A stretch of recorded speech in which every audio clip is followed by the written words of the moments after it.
জমজমাট ঢাকায় কোরবানির পশু হাট। পবিত্র ঈদুল আজহার আর মাত্র একদিন বাকি, তাই কোরবানির পশু কিনতে হাটে যাচ্ছেন ক্রেতারা। যদিও যারা যাচ্ছেন তারা দেখে আর দাম শুনে ফিরে যাচ্ছেন বলে ব্যাপারীরা জানিয়েছেন। ব্যাপারীরা আরো জানান, ক্রেতা হাটে আসলে বিক্রি কম, কারণ হিসেব বলছেন ঢাকায় বাসাবাড়িতে পশু রাখার জায়গা সংকট থাকায় শেষ দিনে কোরবানির পশু কিনবেন অনেকে।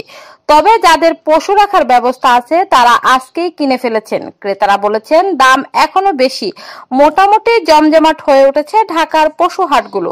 এবার ঢাকায় 20টি হাট কোরবানির পশু বিক্রি শুরু হয়। গেল বৃহস্পতিবার থেকে দক্ষিণ সিটি কর্পোরেশন এলাকায় স্থায়ী ও অস্থায়ী মিলে 11টি এবং উত্তরে থাকছে 9টি হাট। তবে হাট ছাড়া পশু বিক্রি হলে কর্তৃপক্ষ এর বিরুদ্ধে পদক্ষেপ নেবেন বলা হয়েছে 2 সিটি কর্পোরেশনের পক্ষ থেকেই।